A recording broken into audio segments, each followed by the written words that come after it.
Hello and welcome to the Small Town Tourist Podcast, where we experience and explore everything that makes small towns great. I'm your host, Abby, and today we're talking to someone who I am so glad my TikTok For You page put her in front of me because I think she's just a fantastic woman. I love this conversation we had with Emma Maruska. She is the lead singer for Red Dirt Road. They're a cover band that plays all across the Midwest. Now, Emma's TikTok showed up on my For You page because I have been obsessed with Taylor Swift lately. The Eras Tour just kicked off, and I swear my feed is nothing but either concert videos, outfit ideas, or just Taylor Swift in general. So luckily, Emma played her cards right, and she actually perfect time shared the video of the tour bus that the band Red Dirt Road is on. It just so happens to be Taylor Swift's first tour bus. Absolutely wild. Perfect timing. There was some strategy behind her posting that video when she did. It obviously worked, but we're going to get into that with Emma. But I think she's just such a cool human. She's got such a fun story of how she got into the music industry. So please enjoy our time hanging out with Emma Maruska of Red Dirt Road. Also, I want to mention that this is the first episode with the new theme song for the Small Town Tourist Podcast. Rachel McIntyre Smith was kind enough to let me license her song Queen of Our Hometown as the new theme song for the podcast. If you missed out on the episode with Rachel McIntyre Smith, be sure to go check out that episode of the podcast. But for now, here's our new theme song, Queen of Our Hometown by Rachel McIntyre Smith. Go and stream it wherever you listen to music. So come on home, claim your throne when life gets you down. It's nice to know there's somewhere to go where folks care about you. We can't give you the world, but we'll give you a crown. 'Cause you're the queen of our hometown. Okay, so I always start out by having people tell me their name, where they're from, and what they do. My name is Emma Maruska. I am from Mountain, Minnesota, and I am a country singer. I'm kind of getting ahead of myself here because I've heard your voice now because I found you on TikTok this week. And you have such a talent for it. And I'm so excited to be talking to you today. Thank you. So tell us more about the band that you sing in. Yeah, so the band has existed since 2013, and it started with a couple of members, and then it changed out a little bit. Eventually, we came around to who we have now, which is me, our bassist Kristen, our guitarist and owner Brian, and our drummer and owner Brent. And and now it's the four of us. We have a tour bus. I believe that's the TikTok you probably saw. That is, yes. Yeah. And it's really awesome. I started about 9 months ago, and it's been the most fun experience of my entire lifetime. So how did you get involved with the band? This is a super long story, but I worked with Kristen about a year ago, maybe a little more than that, about a year and a half ago. She was in another band at the time, and my brother happened to be in that band, and I had sang with them once. And when they came time to find a new lead singer, I was recommended because she liked working with me. That's awesome. Yeah. So you've been with them how long now? 9 months. 9 months, okay. It might be coming around to maybe, what year is it? 9 months, I think. Just double check, 2023? Right, okay. Yeah. That's so cool. So had you seen them perform before, or this was just totally coming in blind? No, I'd never heard of them. The only thing I knew about them is Kristen left her old band to join with them. And I was like, well, she did it, maybe I can too. So what's your background with singing? Have you always been involved in choir and band and that sort of stuff? Or was this just kind of something you stumbled upon? I was always in band, always. And I played trombone, which does not translate to singing at all. But I never was in choir, never was a singer. In fact, I was always telling people, oh, I'm not a singer, I'm a terrible singer. Then one day, my brother and I decided during COVID, we had these porch concerts my band director put on, and my mom was like, well, why don't you sing with Joe? Because I used to sing at my piano every once in a while, and I'm like, oh, God, no. But I did it, and then Joe and I started our own band, and it was incredible. That's so cool. So with that first band, you and Joe, did you guys have gigs and stuff, or? Yeah, we played maybe 4 times. I have an uncle who had parties for his neighborhood, and we played at those every year. And we had 1 gig outside of that, and the band was called Haven Hill, and that was the end of that. You guys had a good run while you lasted. It was fun, yeah. Well, and it was good experience for you to now be literally the leading woman in a really cool band. Right? It was, it was a great resume builder. There's nothing worse than going in the interview process to get in a band and say, yeah, I've never been in a band. We've been there, but being able to say, yeah, I've been in a band. I know how that works. Mm-hmm. And that was at least something to say that I could do it, Right. Sure, it was just a small band and you were just getting your feet wet, but you do have the experience and it translates into a new experience as well. Right. As you mentioned, I did find you from your TikTok because you guys are on Taylor Swift's first tour bus. What the heck? Tell me all about that because I'm fascinated. I'm a huge Swiftie. Oh my gosh, me too. And when they told me that when I started, I was appalled. Being on it the very first time was insane. But there's this big bus. Apparently there's this guy who just owns a ton of tour buses. And he has this big lot. Brian and Brent, I think a year ago, decided, yeah, we're going to get a tour bus. Musicians in the industry drive at 5 a.m. and it's unsafe. It's unsafe and it's scary. So they decided, yeah, we're going to get this tour bus and it's going to be awesome. And they did from this guy who owns a ton of them. They looked at Taylor Swift's, Buck Cherry's. I think there were a couple more. But basically, they got the bus at a pretty decent price. You'd expect that thing to be, insanely expensive. But Brian happens to be very, very handy and was able to get the bus, even though it had a lot of technological things. And he was just able to fix it up and repair what needed repairing. And now you guys have Taylor Swift's first tour bus. Yeah, I just have Taylor Swift's first tour bus. Someone on the TikTok commented, they're like, you should name the bus Taylor. And I was like, okay. So the bus is now named Taylor. Aw, that is so sweet. I feel like she would really appreciate that. Right? I reached out to her publicity manager. I was like, hey, do you want to see it? I mean, we're talking about eras here. I've got the first one right here. I can make this work. You own a piece of her history. Right?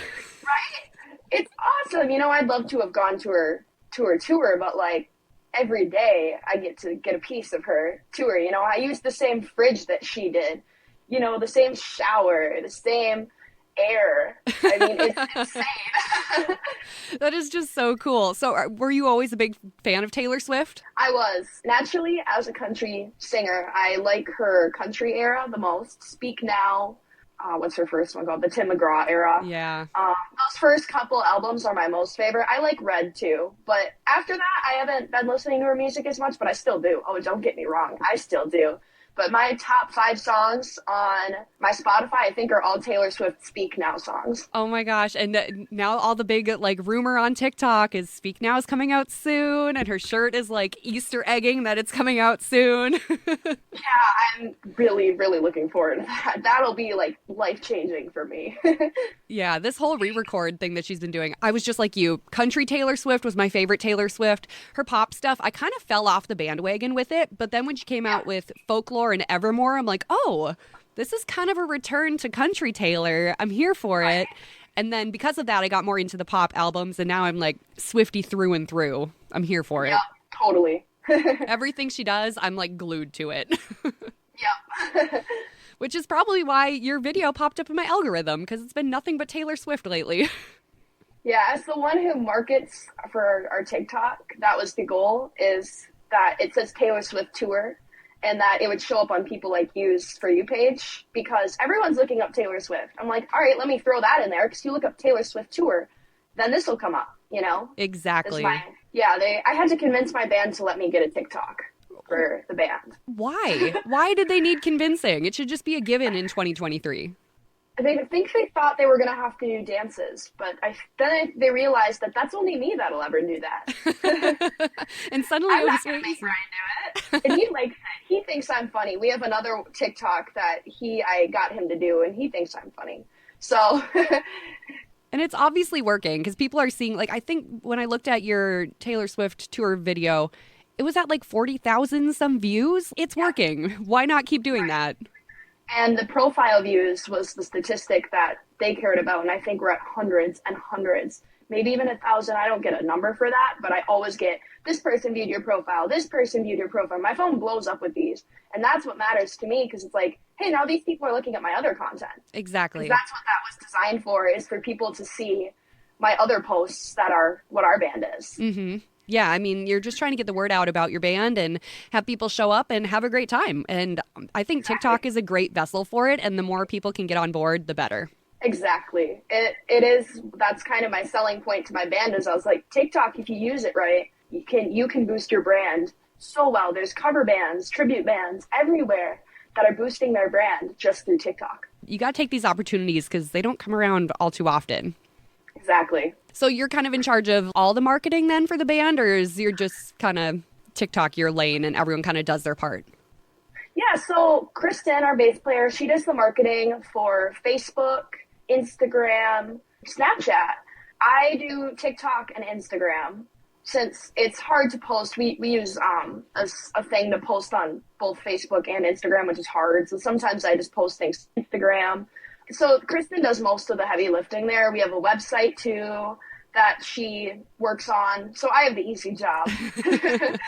That's kind of nice that you can kind of disperse that heavy lifting because social media in general, it can be so time consuming and it's a full-time job really. So if you guys got multiple hands making it happen, that's awesome. Yeah. And you said you're going to school right now, so you're obviously busy with that. Oh yeah. And believe it or not, so our band is based out of Mankato. I go to school at St. Ben's and St. Joseph. That is a 2.5-hour drive down to our bus every weekend. I do a lot of carpooling with Kristen, but that is a lot of gas on my very old car. I had to plan my school schedule around it so that I could leave at 9:30 in the morning to get down to the bus so we could get driving. Yeah, because I saw you guys have shows in like Wisconsin and Iowa. So it's not like you're just going to the local bars in Mankato where you're hopping up to St. Paul every once in a while. You guys are going all over. Yeah, that's one of the things that's nice about the tour bus is we can make our clientele broader because we're able to travel these distances. Like we just booked a 2-night show in Laurie, Missouri for May. And those kind of shows are so cool to be able to say that I'm doing, but I have to leave pretty early from school. Especially if you're coming from St. Ben's. So what are you going to school for? I am a global business leadership major and with a concentration in marketing. And the intention with that is to get my master's degree and go be a nursing home administrator. Oh my gosh, you are such a go-getter. I love it. Thank you. That is so how many years left do you have of school? I think so. It's the master's thing. I think it's considered a master's certificate or graduate certificate. That's only 1 year. So I'm finishing up my freshman year. So we're saying about 4 more years. Okay. Wow. Good for you. That is so cool and just so ambitious to not only be doing that and have these high goals, but also be dedicated to going, hey, yeah, I'm going to work around this schedule and I'm going to make the fun happen as well. It is a lot of that. I get home on Sunday night, do 4 days of classes, 1 class Friday morning, and then leave. And I'm gone. I split my week between these 2 places. I've never been happier. It is so fun. It's like the rock star lifestyle, except school. You are totally living the Hannah Montana fantasy. Oh, yeah, totally. Right down to the glittery outfits. We got to talk about your outfits that you have when you're performing. Because I scrolled through. I was doing a little internet stalking here of the band. Your outfits are so cute. Thank you. Do you put all that together yourself? Are you kind of in charge of that? Yep. One day when I started, Brian's like, pick your outfits. And I was like, okay. I use Amazon and Shein primarily. I always get asked where my clothes are from. And yeah, everything's off Amazon and Shein other than my shorts, which are from Levi's because I like Levi's. But yeah, I'm a glittery woman and I shed glitter on the stage every night all over our carpets we have on the stage. I always just shed glitter and they make fun of me for it. But, that means I'm doing my job. You look so good up there. I'm like, this girl has style. I love all the outfits you have on when you're performing. Thank you. Where do you kind of pull your style inspiration from? Carrie Underwood is a big one. She has in her show, she has these glittery tops. I always look at her outfits and her tour, and I'm like, okay, how can I replicate this? She has glittery tops, blingy shorts, which I just got shorts that'll look a lot more like what she would wear. And then she'll have these knee-high boots, and I'm like, all right, I can do that. I've also looked at just Taylor Swift, actually, because it's the simple, comfortable outfits that you can perform in, but are super glam. So same kind of thing. I'm working on more Taylor Swifty outfits, the bodysuits and that, but they're hard to find. Yeah, and the thing is, like, you kind of got to be a little crafty with especially if you're pulling from Taylor, because she's not wearing anything even close to off the rack, so it takes a lot of DIY. Oh yeah, some of the outfits I've had to manufacture quite a bit, just a little bit of like editing, and because some of them, you get them, Shein is really flaky. So getting them, I have to hem them myself 30 minutes before a show, and yeah, I got to get crafty because I want Taylor Swift outfits, but those are hard to do. I know. I somehow, by a miracle, got tickets for the Taylor Swift show in Minneapolis. They're not good seats. They are like dangling from the rafters of US Bank Stadium, but I'm still going to dress up for it, but I'm trying to figure out what I'm going to wear and like what I'm going to make because I want to wear something fun. Everyone else is wearing something fun, so. Right? Yeah, and they're all like DIY because you can't really replicate her outfits. I saw on TikTok someone was trying to replicate an outfit and it's still taking them forever. They're rhinestoning it piece by piece. And I'm like, oh, no, I wouldn't do that. Takes forever. I don't have time for that. Right? The one that I really want to do is it was like right when the Lover era started and she had that like rainbow fringe jacket. Yes. And I want to make that, but I'm like, how can I make this and not go insane trying to do it? Right? Yeah, that would be, gosh, I'm thinking because I'm an expert at finding that kind of thing. That's the kind of thing that I end up looking for. I've never seen anything like that. I know, ever. Me neither. I was like, even Googling, like, where did Taylor Swift get her rainbow fringe jacket? And nothing came up. And I'm like, I'm screwed. I need a different idea.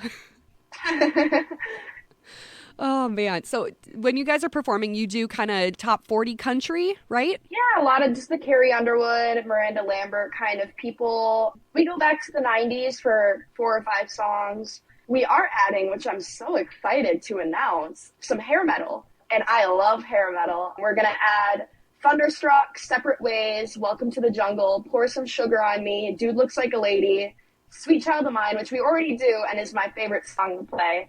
I think that's all of them.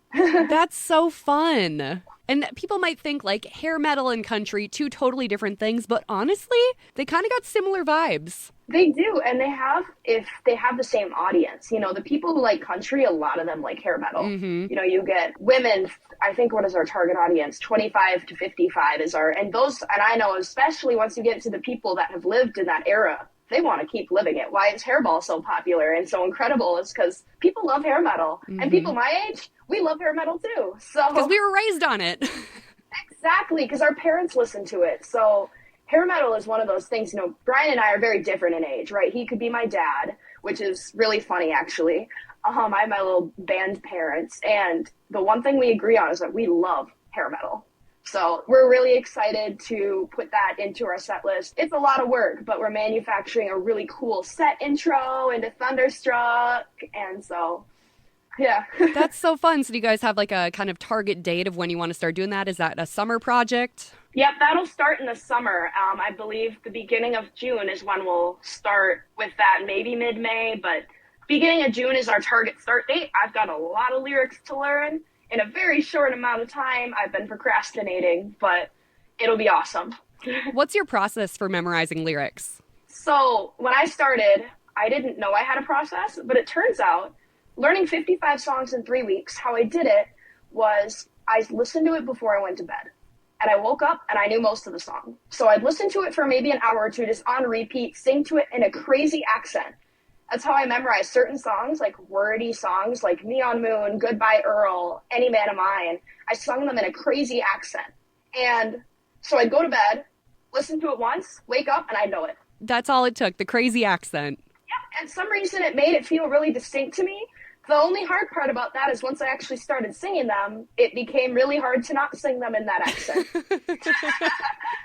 Can you give me an example of what the accent sounded like? I'm just curious. Okay, yeah. So it's like I would go for the excessive Southern accent. So it'd be like, when the sun goes down on my side of town. And I annoyed the living bejesus out of my family doing that. They'd come home and I'd be like, and I'll be all right as long as there's light from a neon moon. And my family would be like, what are you doing? And I'm like, I'm going to remember this song. Specifically, Neon Moon gave me a lot of trouble. So the accent got really obscure. That's hilarious.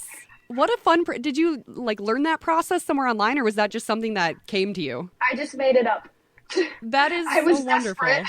I was just, I didn't know what to do. I had 3 weeks. They're like 55 songs. I'm like, I never done this before. In Haven Hill, I didn't have to memorize. I had a tablet. And so then suddenly I have to memorize 55 songs. They're like, no negotiation. You're memorizing 55 songs. I'm like, no. oh my gosh. 55 songs is a lot of songs. What do you guys have in a typical set list? Like 30? Yeah, 55 we sing 55 every night. You sing 55 every night? Yeah. Taylor Swift isn't singing 55 every night. She's doing 44. You guys are up in her even. That's insane. Yeah, it's tiring on the vocal cords. To keep up with that, especially in the winter when it's dry out, to keep up with that, I got to take like, what am I at, 12 vitamins? Because it's to keep the vocal cords moisturized. To be able to keep doing that is hard. Oh my gosh. Especially if you're doing multiple shows a weekend and then you're only having like 4 days to recover. Yeah. But still going to school on top of it. You are a machine, girl. I don't know how I do it. I'll be honest with you. One day I woke up, I was like, I'm a rock star. I wasn't planning on being a rock star, but one day I took this job and now I'm a rock star. And then I was in college and I was on a tour bus and it was cool. And I just keep going. I have no time for anything. I just keep doing it. Oh my gosh, that is so cool. A huge tip. I learned this from listening to a podcast with Shania Twain. She said she sleeps with, I think, was it 6 or 12 humidifiers going in her room? So it's basically like a tropical rainforest, but that's what she does to keep her voice in check. So maybe like look into one humidifier. Yeah, maybe we'll just do one. But yeah, I actually do have one humidifier. I never have it on, but I do have it.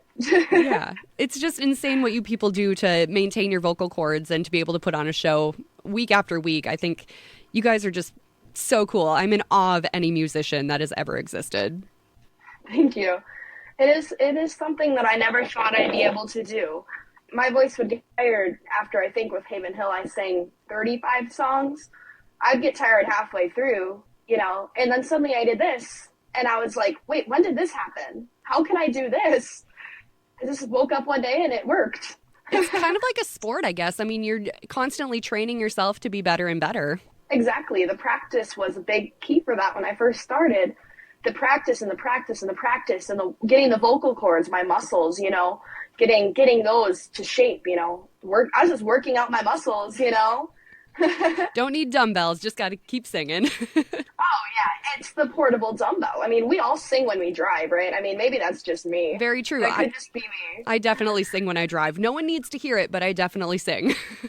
Okay, so you sing when you drive too, right? So we all sing when we drive. So what if you just drive a little more? You sing a little louder, and that's how I keep my voice. I do so much driving, I sing the entire time.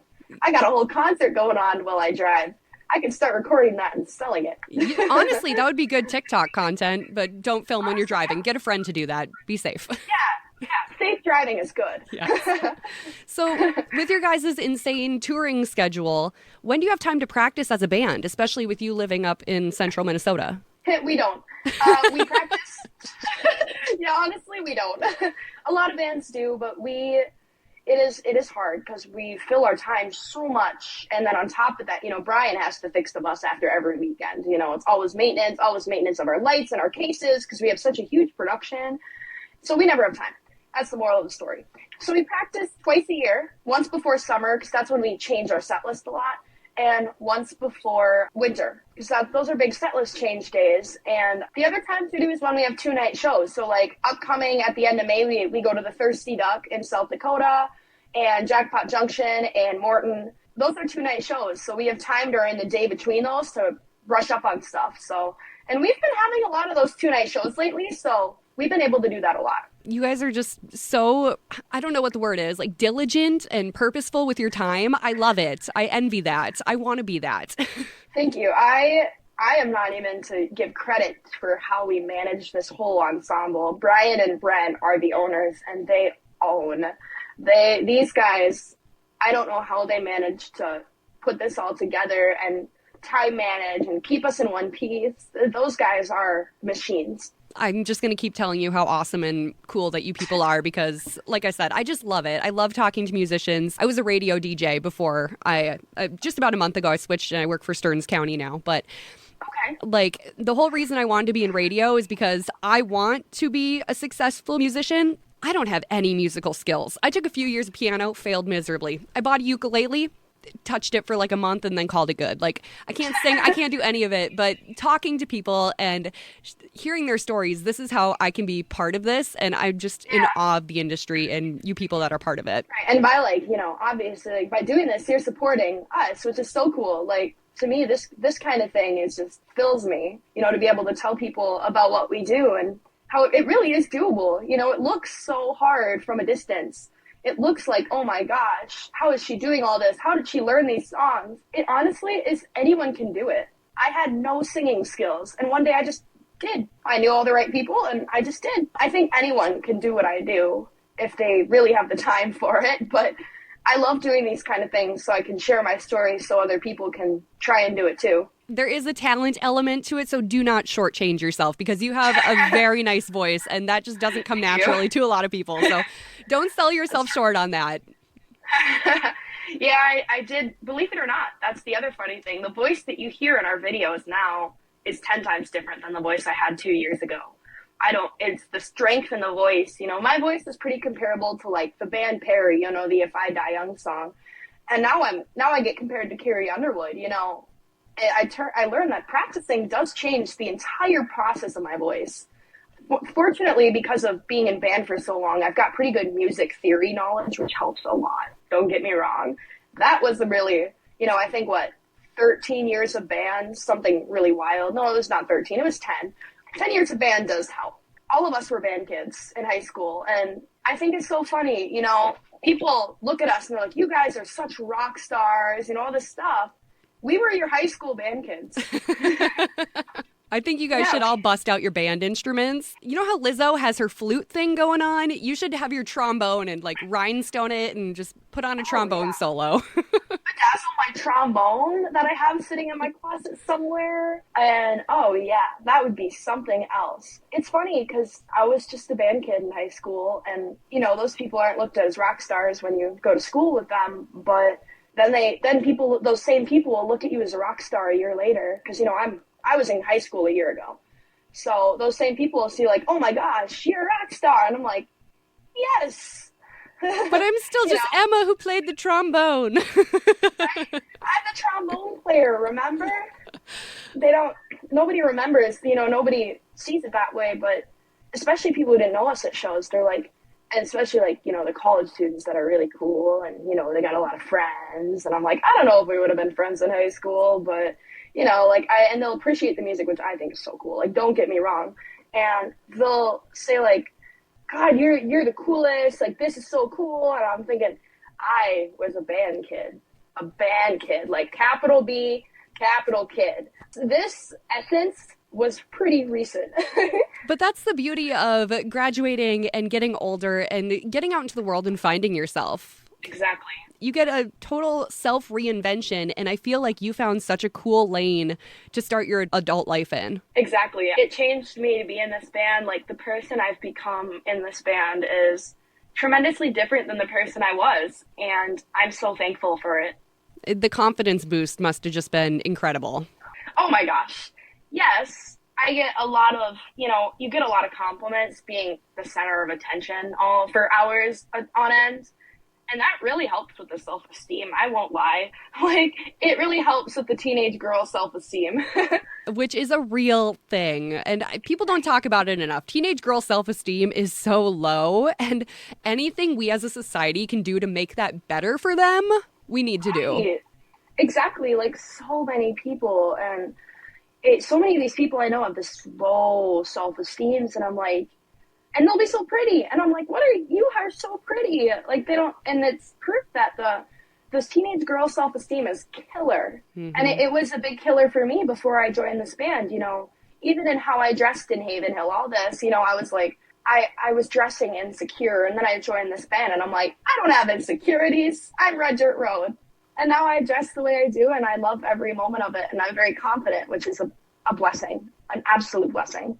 And you're so lucky to find that blessing so early on in life, because there's so many people who don't find it and they live their life kind of in this shell. And I feel like you got lucky and you got to break out of it early, and you're starting off so strong. Exactly. I got extremely lucky, all of this. Every time people ask me, they're like, how did you do this? At the end of the day, how did you do this? I don't know. I got lucky. I was just a lucky person, and I'm very blessed in that way that I'm able to do this job and that I'm able to reap its benefits. This job is a blessing, and I'm lucky that I have it. I'm lucky that I got to talk to you today about it, because you are just such a wonderful human, and I'm so glad I got to connect with you. I'm so glad your TikTok showed up on my page. Me too. So looking ahead to this summer, do you guys got shows lined up pretty much every weekend? Yeah, every weekend. We are all over the place. So you're the small town tourist, right? Mm-hmm. So we go to a lot of small towns. Yeah. We go all over. We're in New Ulm. Oh gosh, now I'm going to forget it because I'm thinking about it.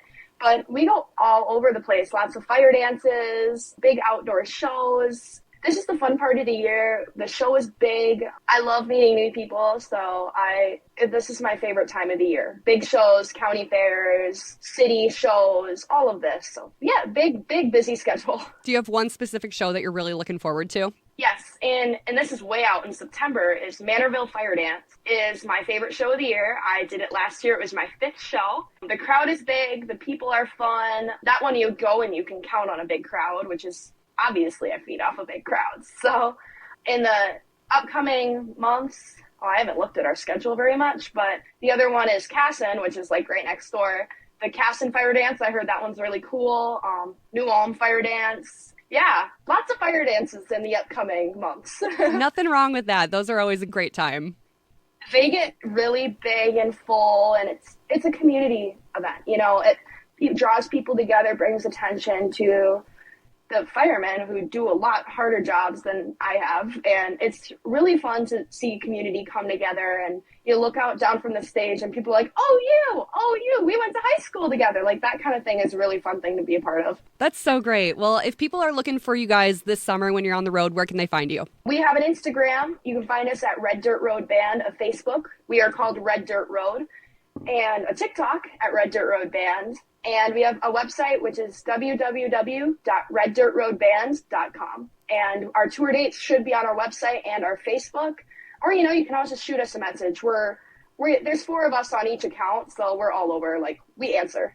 I can confirm that. I had no more than sent the email asking if you guys wanted to be on the podcast, and you had texted me. So I appreciate the fast response, because not everyone's like that. Oh, yeah, we are on top of that. We get an email, and it notifies us in like 3 different places. And Brian forwarded it to me. He's like, this is your thing. You do it. And I was like, all right, can do. And I was on it right away, too, because that notified me in 3 different places. And we don't miss a message in this band. It's incredible. That's so great. Well, Emma, it was such an honor to talk to you today. I look forward to connecting with you again. Maybe we'll catch up at the end of this summer and do a recap on how your time on the road has been. I think that'd be really fun. So. Yeah, absolutely. I'd love to. Thank you so much for taking the time to listen to the Small Town Tourist Podcast. I'm your host, Abby Graves. Our theme song is Queen of Our Hometown by Rachel McIntyre Smith. You can find her online at Rachel McIntyre Smith on all social media platforms. You can also find her website, rachelmcintyresmith.com. And be sure to go and stream Queen of Our Hometown on your favorite music platform. Please leave a rating and review of this podcast. Give us 5 stars. And don't forget to subscribe to be notified as soon as the next episode drops.